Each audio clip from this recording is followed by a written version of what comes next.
The sticky southern heat clung to everything: sweat, hope, and the promise of a fresh start. Students from across Florida and beyond were arriving in droves, car trunks packed with mini-fridges, posters, and boxes labeled dorm stuff. The University of Florida, one of the state's top schools, was buzzing with life. Dormitories filled with chatter. Off-campus apartments echoed with the sounds of moving in and new beginnings. But no one knew that something evil had slipped in with them, unnoticed, uninvited, and unspeakably dangerous.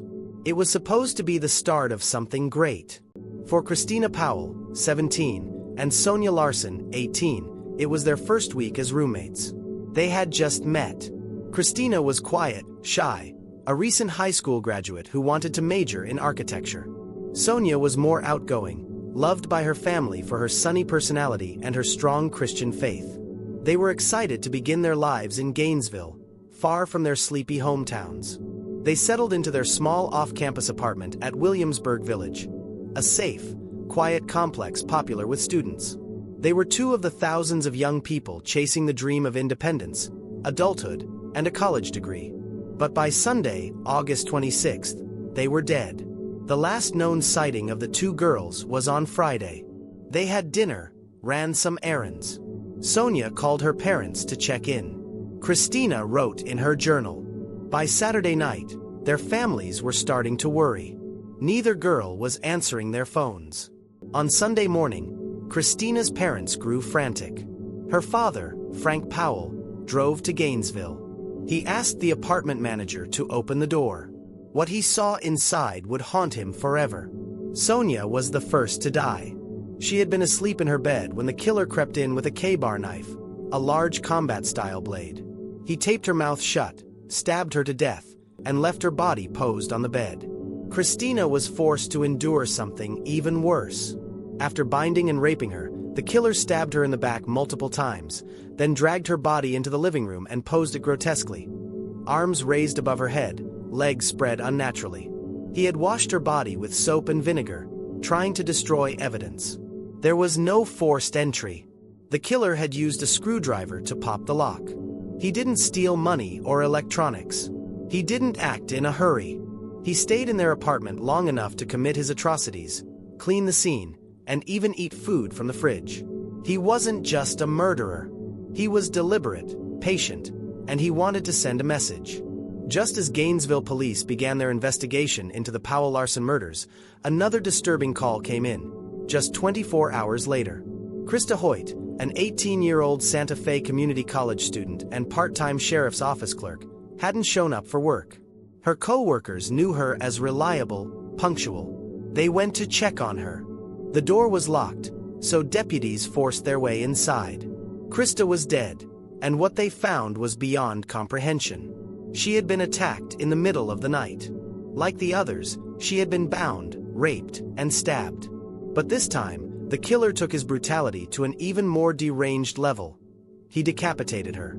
He posed her head on a bookshelf, facing the body, which he had arranged upright, seated on the edge of the bed, legs crossed at the ankles, hands resting on the knees. It wasn't just a crime. It was theater. Krista's killer had come prepared with duct tape, cleaning supplies, a knife, and, it now appeared, some kind of ritualistic intention. Every action seemed calculated to provoke horror. Every pose was a psychological signature. And that's when panic really set in. Within 48 hours, 3 young women were dead, all killed in their own homes, all assaulted and posed in deeply disturbing ways. Gainesville, a peaceful university town, was transformed overnight. Dorms emptied. Students left the city in droves.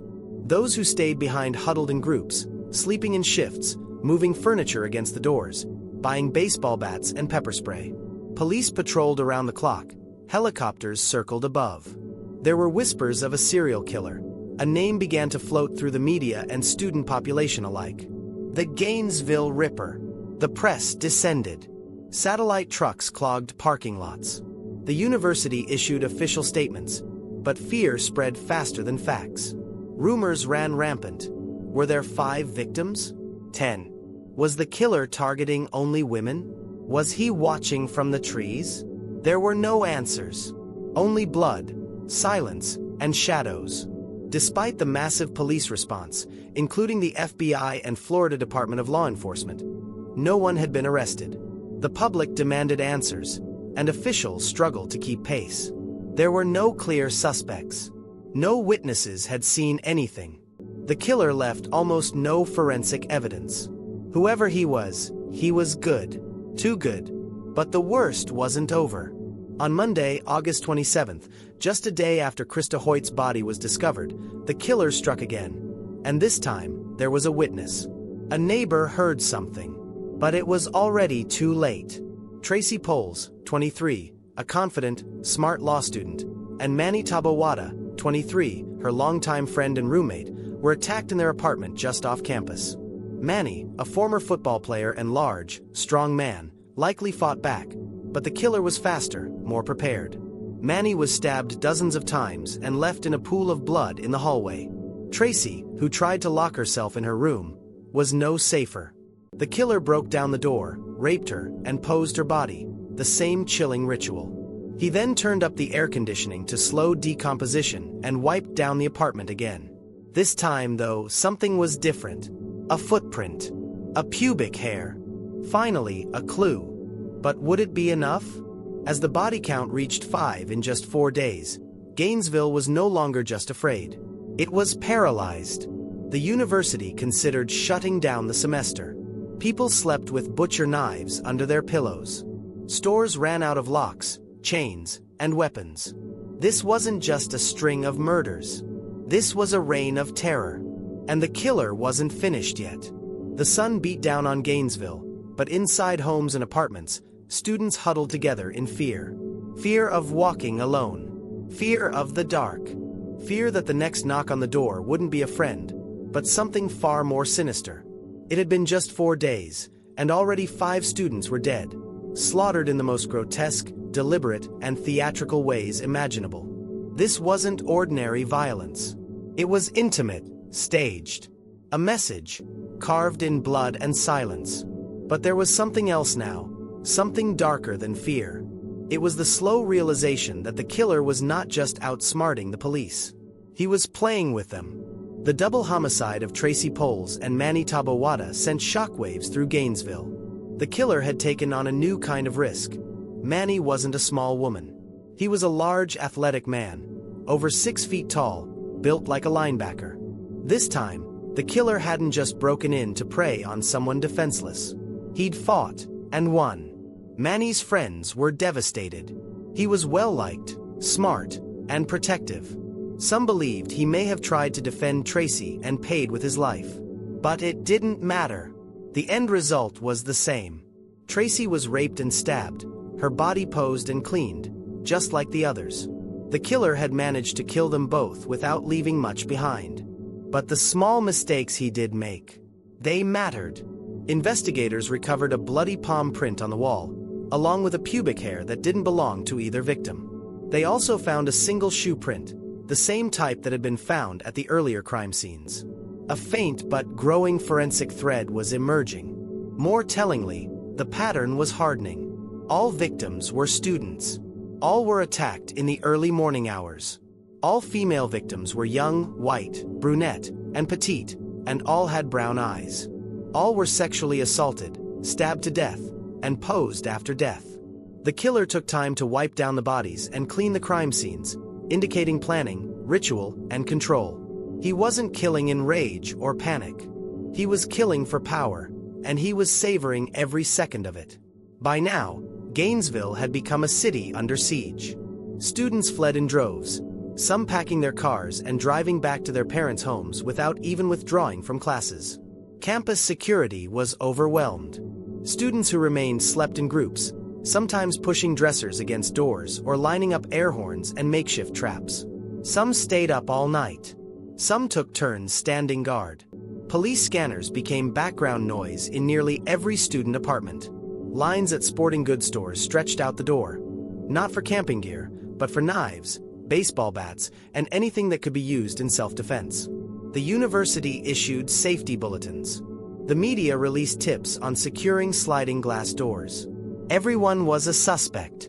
Boyfriends, janitors, professors, Delivery drivers. The paranoia was suffocating. For many, Gainesville stopped feeling like a college town. It felt like a hunting ground. With the local police overwhelmed, the FBI Behavioral Science Unit was called in to consult. They built a profile of the killer. Likely male, aged 25 to 35. White or Hispanic. Familiar with law enforcement or military tactics. Highly organized, methodical, and ritualistic. Likely had a history of sexual violence or peeping. Might have previously been in prison. Could be a drifter, someone who moved often or didn't leave a paper trail. They were also certain of one other chilling fact. He wasn't done. With pressure mounting and the town demanding answers, police zeroed in on a suspect. Ed Humphrey, a 19-year-old University of Florida student with a long history of mental illness and erratic behavior. Ed was a strange figure. He had deep scars on his face from a car accident, and his behavior was often unsettling. He'd been known to follow women, fly into rages, and spout religious ramblings. He had recently been arrested for assaulting his grandmother. In a town desperate for a monster, Ed fit the part. The media plastered his face across every screen.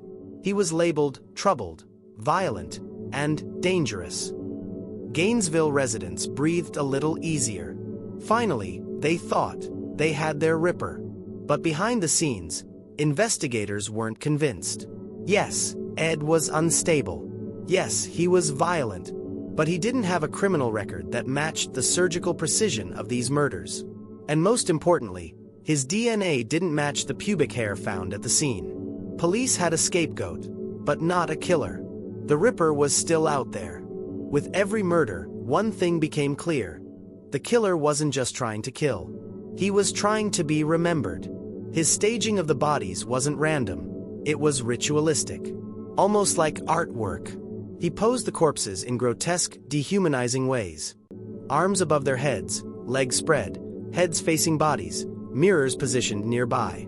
Some had towels or dishes carefully arranged beside them. The symbolism wasn't obvious, but the intent was. He wanted to shock, to create a spectacle, to turn murder into performance.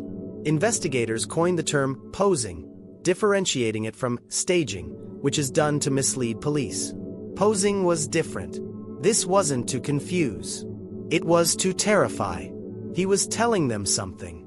And then, just as suddenly as the killings began, they stopped. Days passed. Then a week. Then 2. No new victims. No new evidence. No more midnight screams. Was he done? The FBI wasn't so sure. Serial killers don't typically stop on their own. Either they move, they die, or they get arrested for something else.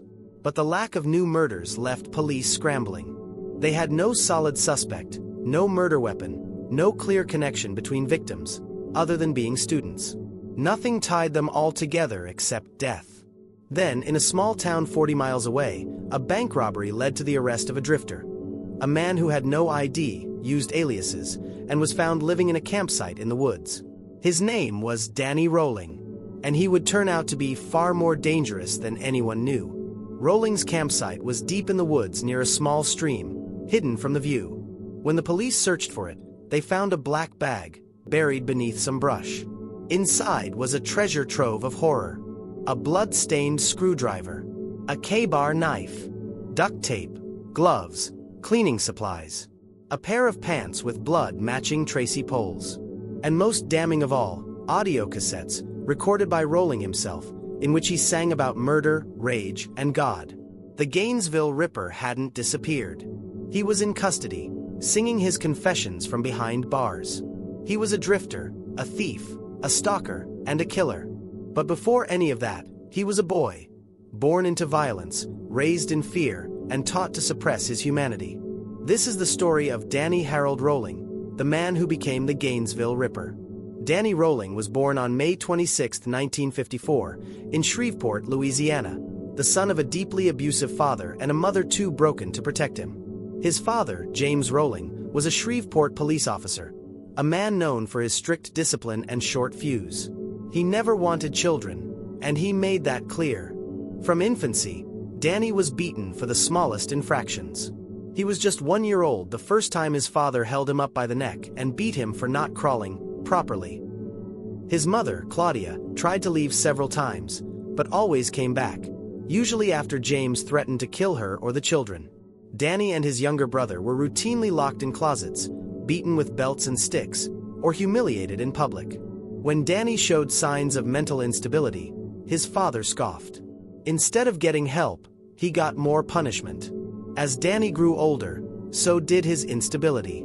He developed multiple personality traits, believed he heard voices, and often entered fugue states where he claimed he had no memory of his actions. In school, he was a misfit, bullied, shy, and withdrawn. But beneath the silence, something darker was brewing. By age 11, he began peeping into windows. By 14, he was fantasizing about rape and murder. And by adulthood, the line between fantasy and reality had begun to blur. Danny's early adulthood was a string of failed attempts at normalcy. He joined the Air Force but was discharged for drug use. He got married, fathered a child, but the marriage fell apart due to domestic abuse. His ex-wife later claimed Danny had blackouts where he became another person entirely. A voice deeper, colder, detached from reality. With no stable career, Danny drifted from job to job, often living in cars, motels, or the woods. He was arrested numerous times for armed robbery, theft, and voyeurism. But nothing stuck for long. He was always on the move, a ghost in plain sight. What no one realized was that Danny had already tasted blood. Because before Gainesville, there was Shreveport.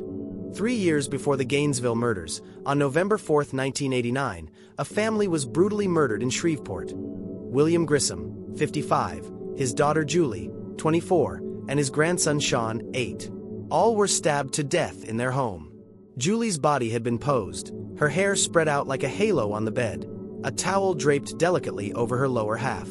She had been raped and cleaned, eerily similar to the later Gainesville killings. At the time, the murders stunned the local community but went unsolved. No evidence tied the crime to any known suspect. The Grissom family murders remained a tragic cold case, until Danny Rolling's arrest nearly a year later. In a chilling coincidence, Rolling had been living in Shreveport at the time of the murders. Even more disturbingly, he left town shortly after the killings. Authorities now believed the Grissom case had been his first practice run, the beginning of his transformation into a serial killer. After the Gainesville murders stopped in late August 1990, the city exhaled, cautiously. But Rolling wasn't done committing crimes. He robbed a bank in Ocala, just outside of Gainesville, in early September. He was arrested shortly after during a traffic stop. At the time, police had no idea who they had in custody. To them, he was just another transient thief. But during his brief stint in jail, something curious happened. Rolling began to sing. Literally. In his jail cell, he recorded audio cassette tapes of himself singing bizarre, haunting songs about violence, death, God, and guilt. On one tape, he sang a chilling line. "You're looking for the one who killed them all. I know where he hides. I know what he's done." Investigators eventually connected the dots when they searched a campsite not far from the student housing areas in Gainesville. There, buried in the brush, they found what amounted to a serial killer's toolkit, a blood-stained knife, clothing with victim DNA, and tools used to break into homes. But it was the recordings that sealed the deal. Inside those audio tapes, Rolling spoke in detail about the murders. Not with names, but with clues only the killer would know, like the specific number of times he stabbed one of the victims or how he used cleaning products to erase fingerprints. The Gainesville Ripper had confessed, in his own twisted way. As the case against Rolling grew, his attorneys began building a defense rooted in mental illness. Rolling claimed he didn't act alone, that a dark force inside him, an alternate personality he called Gemini, was the one who committed the murders. The name Gemini wasn't random. It came from the 1990 film The Exorcist 3, in which a demonic entity named Gemini possesses a killer. Rolling believed the entity had also possessed him, that Gemini took over whenever he felt rage, shame, or powerlessness. In taped interviews, Rolling would switch voices mid-sentence, growling and snarling as Gemini. He said the entity had been with him since childhood, always watching, always waiting. "Gemini takes over when Danny is too weak," he he said in one tape. He is the rage. He is the knife. Danny is just the shell. The prosecution didn't buy it. They argued Rolling knew exactly what he was doing, that he was manipulative, methodical, and calculating. He had taken steps to avoid capture. He had cleaned crime scenes, posed bodies, and hidden evidence. This wasn't mental illness, they said. It was evil. Danny Rolling was charged with 5 counts of first-degree murder for the Gainesville slayings. He faced the death penalty. But instead of standing trial, Rolling shocked the court on the first day of proceedings. In a monotone voice, with no visible emotion, Rolling confessed to all 5 murders. Families of the victims sat in stunned silence. Some wept. Some clutched photographs. Some stared at him with burning hatred.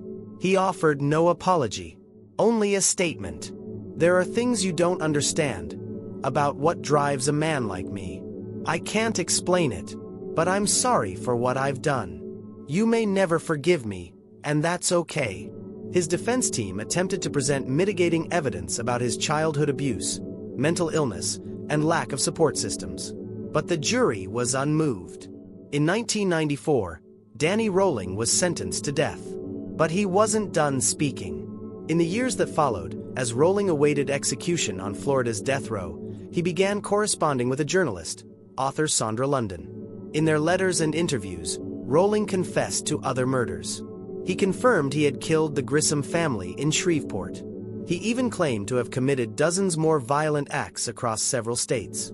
His letters were a chilling mix of scripture, poetry, violent confessions, and songs, including one in which he said, "I'm not the devil, but I've stood in his shadow long enough to know how cold it gets."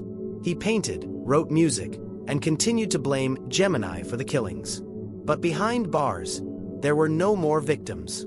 Until one final date was set, for Danny Rolling to die. He sat alone in a jail cell, surrounded not by bars, but by his own voice. Tape after tape, recording after recording, confession after confession. Danny Rolling didn't just admit to being the Gainesville Ripper. He sang about it. He preached about it. And in between chilling lines of twisted poetry, he painted a portrait of a monster. These were the tapes that told the truth. And they were unlike anything investigators had ever heard before. The discovery of a killer's vault. In the days following Danny Rolling's September 1990 arrest for the robbery in Ocala, Florida authorities thought they had just another career criminal. A drifter who knocked over a bank, nothing more. But behind the scenes, Gainesville police were still hunting a ghost. 5 University of Florida students had been slaughtered in their off-campus apartments just a month earlier. The community was terrified. Dorms remained half empty. Students carried knives, locked themselves in, or left the city altogether. Rolling didn't know it yet, but his downfall had already begun. When investigators searched his makeshift campsite just outside Gainesville, a secluded spot in the woods near a drainage canal, they found the first disturbing clue, a bag buried in the dirt, filled with what looked like camping gear. Inside was a screwdriver, a ski mask, gloves, duct tape, a gun, and a knife. But there was more. Tapes. Audio cassette tapes. Nearly a dozen of them, many wrapped in rags or stashed inside cheap cassette cases. Most had simple handwritten labels. 1, 2, 3. Some were unmarked. What they contained, however, was far from ordinary. Investigators popped the first one into a recorder. What played sent chills down their spines. This is Danny, or someone like him. The tapes began softly, often with long stretches of silence or background noise. Wind in the trees, birds, the crackle of static. But then came a voice. Calm. Southern. Barely above a whisper. This is Danny, or someone like him, he said. On some recordings, he talked about God. Not in worship, but in negotiation. He spoke of demons, darkness, and being chosen. He quoted scripture, but twisted its meaning. He described the urge to kill as something divine, something he couldn't fight. Then came the songs. Yes, songs. Danny Rolling had brought a guitar with him to the woods, and many of the recordings featured him singing slow, bluesy ballads with lyrics like, "5 souls gone, can't make it right. But the knife in my hand felt warm that night." And Julie was pretty, laid out. Like a bride. The Lord saw her spirit, but I took her pride. Investigators were stunned. These weren't just the ramblings of a disturbed man. They were artistic confessions, detailed and specific, yet never naming victims outright. Instead, he used metaphors, symbols, phrases like, "The one with the brown eyes screamed the loudest. I left her like an angel, naked, clean, and cold." Each song, each poem, and each recording gave another layer of insight into Rowling's psyche, and another chilling confirmation that they had found the Gainesville Ripper. Confessions wrapped in code. By mid-October 1990, Rowling had already been charged with armed robbery, but prosecutors had a sense something bigger was unraveling. The tapes were sent to FBI behavioral profilers and forensic audio analysts, who combed through every second. What they found was a map of Rowling's mind. He described how he stalked his victims, how he watched them through windows for hours, how he waited until they were alone, vulnerable, asleep, how he chose them, not just for their beauty, but for their helplessness. One passage revealed his obsession with Christina Powell, the first student murdered in Gainesville. He called her the Dove, and said, "I watched her brush her hair. She laughed on the phone. I think she saw me once. Just a flicker. But then she forgot. They always forget." He talked about posing the bodies, calling it a gift, something to immortalize them before the world found them. He seemed to believe he was preserving beauty in death. But the most disturbing moment came on tape 7, where Rowling, now whispering in a hoarse, trembling voice, said, "I didn't kill them. Not me. Gemini did. He lives in my blood. He crawls behind my eyes. I just watch, from inside the dark. Gemini, the entity within." Rowling's claims about Gemini were central to his insanity defense. He insisted that Gemini, a separate personality or demon, had taken control of him during the killings. And in the tapes, this alleged possession was clear. Mid-sentence, Rowling's voice would suddenly shift. What started as a gentle drawl would become guttural, menacing, harsh. In those moments, he called himself Gemini and laughed as he described the murders. "I slit her like a pig," Gemini hissed on tape 9. Danny cried after, "But he's weak. Always was." Psychologists called it dissociative behavior, possibly stemming from years of childhood trauma and abuse. But prosecutors were unmoved. The man on the tapes wasn't lost in delusion. He was confessing, in code, in metaphor, but confessing nonetheless. It was intentional, calculated, premeditated. With DNA evidence, the recovered murder weapon, witness descriptions of a suspicious man near the apartments, and now Rowling's own audio tapes, the case became airtight. One investigator later said, "If the knife was the smoking gun, the tapes were the voice of the devil holding it." But Rowling didn't stop with the Gainesville victims. In another tape, almost as an afterthought, he casually referenced a little boy in Shreveport who didn't see it coming. That single line opened the door for detectives in Louisiana to revisit the Grissom family murders from 1989, a case eerily similar to the Florida crimes. DNA eventually confirmed it. Rowling killed the Grissoms too. And with that, his kill count officially rose to 8 confirmed victims, though Rowling hinted at many more in scattered lines on the tapes. "Some I left in the trees. Some I left in their cars. Some no one ever found. A voice from the other side of the bars." The tapes were never made public in full. Some were played during court proceedings, and short clips aired on news stations, but the most disturbing ones remain locked away in evidence vaults. Even seasoned detectives had nightmares after listening to them. What the public did hear was enough to haunt the nation. "I watched. I waited. I held their fear in my hands. And when they slept, I made them beautiful." The most unsettling part wasn't just what he said. It was how he said it. Softly, gently, like a lullaby, like a prayer, like a man remembering something precious. By the time Danny Rowling went to trial, the tapes had already convicted him in the public eye. He pleaded guilty to all 5 Gainesville murders. The courtroom was silent when one final tape was played for the families, a haunting melodic ballad that Rowling had recorded just days before his arrest. In it, he sang, "I'm ready now to face what's mine. The blade is gone, I've done my time. But still at night, I hear her cry, and I know I'll burn for every lie." He paused, then ended the tape with 3 soft words. "I did it." He wasn't born in Gainesville. He didn't kill for the first time in Gainesville. That city was just the stage for his grand finale. Long before the 5 student murders that paralyzed Florida, Danny Rolling had already killed. Not randomly, not in a rage, but with the same dark hunger and terrifying precision that would later earn him the name the Gainesville Ripper. And it all started in Shreveport, Louisiana. It was November 4, 1989, nearly a year before the Gainesville murders, when police in Shreveport were called to a horrifying scene at a modest brick house on Anderson Street. The Grissom family, a quiet, church-going household, had gone silent. Neighbors grew concerned when Julie Grissom, a 24-year-old medical student, failed to show up for dinner. Her father, Tom Grissom, 55, and her 8-year-old nephew Sean, had also vanished from view. The front lights were still on. The mailbox was overflowing. When officers entered the home, they found a massacre. Tom was sprawled in the hallway, stabbed repeatedly in the back and chest. Young Sean lay crumpled in the living room, barely recognizable, his body mutilated beyond comprehension. But it was Julie's corpse that would haunt detectives the most. She was found posed in her bedroom, nude, washed, hair fanned out over a towel. Bite marks were found on her chest, and signs of post-mortem staging suggested something disturbingly ritualistic. At the time, police had no leads. There was no forced entry, no clear motive.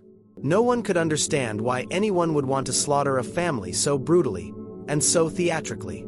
But less than a year later, with the headlines from Gainesville flooding the news, a retired investigator named Don Maines saw the parallels. And the connection would blow the case wide open. An unlikely witness, the woman who connected it all. In the fall of 1990, a Shreveport woman named Cindy Jurisic sat down to watch the national news. The Gainesville student murders were being covered in gruesome detail, and as she listened to the description of the killer, the method, the posing, the brutality, her heart stopped.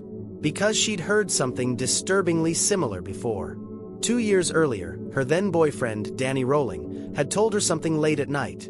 Drunk, bitter, and oddly proud. He'd said, "There's a girl I watched die. She didn't scream like I thought she would." At the time, Cindy thought he was just being cruel, or maybe trying to scare her. But now, watching the reports out of Florida, the memory came crashing back like a freight train. She called Crime Stoppers and reported Rolling. And just like that, Shreveport's cold case warmed up, fast. DNA doesn't lie. Once Florida investigators learned of the Shreveport connection, they acted quickly. Blood samples taken from the Gainesville crime scenes were sent to be cross-matched with DNA collected from the Grissom home. It was a long shot, the science was still new, and there was only partial degradation-free DNA left to test. But when the results came back, the verdict was clear. The same man who killed the Grissom family in Louisiana had murdered the 5 students in Gainesville. It was Danny Rolling. His career as a killer hadn't started with Florida. It had started with a child, an 8-year-old boy. And that revelation transformed Rolling in the public's eyes, from a deranged man hunting college girls, to a predator who murdered anyone who got in his way, even a child who barely understood the danger. To this day, no one knows exactly why Danny targeted the Grissom family. There was no clear personal connection.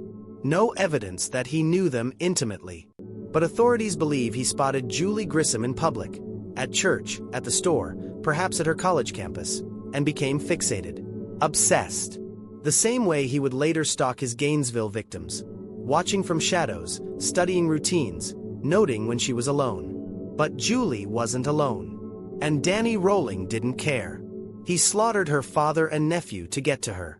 Then stayed long enough to pose her, undress her, and leave her body on display, like a grisly piece of art he believed he'd perfected.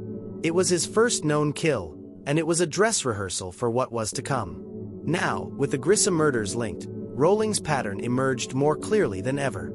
Stalking. He surveilled his victims meticulously, sometimes for days. Isolation.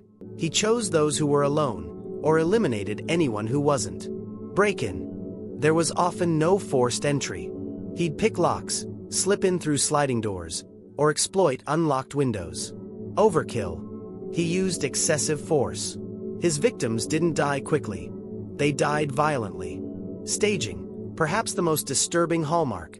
He posed as victims, cleaned them, displayed them. He wanted the scene to speak. This wasn't simply about killing. It was about control, about dominating every aspect of life and death. Now that investigators understood the scope of Danny's crimes, they looked deeper into his history, searching for a psychological blueprint. What they found was a childhood soaked in violence.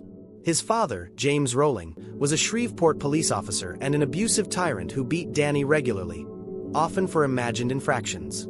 His mother, Claudia, attempted suicide multiple times and left the home intermittently, leaving Danny with his brutal father. As a teenager, Danny was arrested for voyeurism and burglary, behaviors that would later escalate into violent stalking and rape fantasies. He developed alternate personalities, claiming they helped him cope, including Enad, a cold figure, and Gemini, the voice who ordered the killings. One psychologist later remarked, "Danny Rowling wasn't born a killer. He was made, molded, warped, then unleashed on the world." The tapes revisited, and a deeper confession. After confirming the Grissom murders, investigators reviewed Rowling's tapes again, this time listening more closely to vague references. In one, he whispers, "That girl in Shreveport, she looked like an angel, but her daddy got in the way. The little one, I told him to close his eyes. I think he did." Even in death, Rowling remained cryptic, never naming names, always hiding behind metaphor. But the evidence no longer needed interpretation. The blood matched. The knife matched. The voice on the tapes matched. Danny Rowling wasn't a killer who spiraled into madness. He was a serial predator who planned, perfected, and practiced. Gainesville was just his final chapter. But his story started in Shreveport, with the murder of a man, a child, and a young woman who had no idea they were being hunted. Even with 8 confirmed murders, 5 in Gainesville, 3 in Shreveport, Danny Rowling hinted at more. In one of his last tapes, he says, "I left one in the woods, 2 by a river, 1 just vanished." To this day, Rowling has never been definitively tied to those potential crimes. Were they real victims? Or just morbid fantasies? No one knows for sure. But one thing is certain. He didn't start in Gainesville. And he might not have stopped there, either. There are things you don't know. Things no one ever asked. That's what Danny Rowling said just weeks before his execution. After years of silence, the Gainesville Ripper was finally ready to talk. And what he revealed would chill even the most seasoned investigators.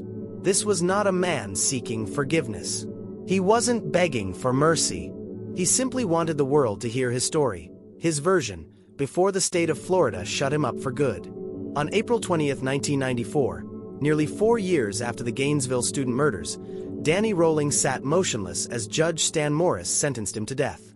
1 count for Sonia Larson, 1 for Christina Powell, another for Krista Hoyt, and 1 each for Tracy Poles and Manny Tabawada. 5 young lives, 5 death sentences. By the time his appeals ran out, Rowling had spent over a decade on Florida's death row, housed at Union Correctional Institution. He read the Bible. He painted. He wrote twisted poems and letters to fans who admired him for reasons only they understood. And then, in 2006, he asked to die. Unlike many inmates who fight execution tooth and nail, Danny Rowling did the opposite. He waived all appeals. He wanted the lethal injection to proceed. Some say it was because he'd found religion. Others say it was ego. He wanted to control how his story ended. But before he left this world, he had one more move to make. He invited his spiritual advisor and criminal defense attorney to hear what he called the rest of the truth. And what he confessed changed everything. Just 2 days before his execution, Danny Rowling confessed, in writing, to a murder no one had ever pinned on him. It happened in Shreveport, just as investigators suspected. He admitted to killing Julie Grissom, Tom Grissom, 8-year-old Sean Grissom, But he didn't stop there. He also claimed responsibility for another homicide, an unidentified woman whose body had been dumped near a river, possibly in Mississippi, in the late 1980s. Authorities were stunned. The case had gone completely cold. No leads, no suspect, no motive. Rowling described the woman in unsettling detail. What she wore, the perfume she had on, even the kind of flower tattoo she had on her shoulder. Then he said, coldly, "She was easy. They always are when they're alone." To this day, that victim has never been publicly identified. The case remains open, her name lost to time. Another silent casualty of a man who treated murder like art.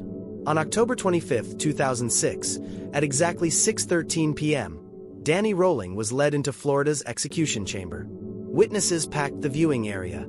Survivors, relatives of the victims, reporters. On the other side of the glass, Rowling wore a blank expression, but something eerie was unfolding. He was humming. As the lethal injection began to enter his veins, Rowling began to sing softly to himself, a hymn-like melody with broken, cryptic lyrics. "None greater than thee, O Lord, Redeemer of broken men, set my spirit free." Some believed it was a last-minute repentance. Others called it manipulative theater, one final moment of control over his audience. He was pronounced dead at 6:13 p.m., just 3 minutes after the injection began. And with that, the Gainesville Ripper was gone. But not forgotten.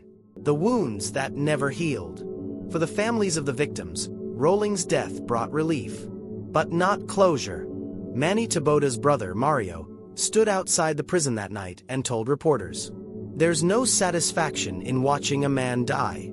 But maybe now, some of the nightmares will stop." Tracy Pohl's mother, Gail, never made it to the execution. She had passed away just a few years earlier, after years of grief she never overcame. For survivors, like students who lived in Gainesville in 1990, the terror Rowling created never really left. Many left school. Others never returned to campus. Some, even today, still check behind shower curtains or double-lock every door before bed. Because Rowling wasn't just a killer. He was a ghost that haunted an entire generation. Danny Rowling didn't just inspire fear, he inspired Hollywood. Kevin Williamson, a screenwriter and film student in the 1990s, once said he locked himself in his apartment after watching coverage of the Gainesville murders. Paranoid and shaken, he sat down and began to write a story.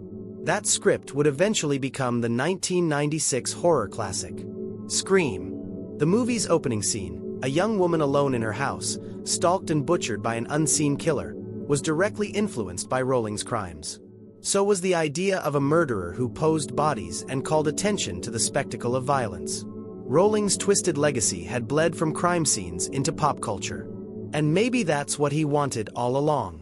The psychology of a predator. Experts would later analyze Rowling's behavior extensively, diagnosing him with antisocial personality disorder, borderline traits, and possible dissociative identities. But beyond the labels, what disturbed people most was how normal he could seem. A few weeks before his arrest, Rowling played guitar for children at a park in Ocala. He complimented cashiers. He gave strangers Bible verses. And then, hours later, he would stalk a woman, break into her home, and slit her throat before staging her like a doll. It's this duality that haunts people. Because it means evil doesn't always wear a monster's face. Sometimes it smiles. Final words etched in infamy. Danny Rowling never spoke directly to the families of his victims. He never wrote an apology. But his final letter, found among his personal belongings after his death, ended with this chilling line. "They never screamed the way I imagined. Except one. She looked at me like she saw the devil. Maybe she did." Today, Gainesville has moved on. The apartments where the murders occurred have new tenants. The students who fled eventually returned. Life resumed. But nothing was ever quite the same. The 1990 student murders changed campus safety protocols nationwide. Dorms added cameras, locks, and curfews. Orientation programs began warning students of red flags and personal security. The very concept of the college experience shifted.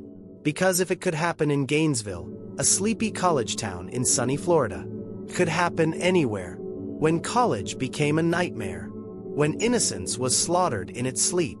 One name was left carved into the country's collective memory. Danny Rolling, the Gainesville Ripper. What did you think of the case? Please share your thoughts in the comment below. If you want more video like this, please be sure to like the video, subscribe and hit the notification bell so you don't miss out on more true crime videos. See you in the next one.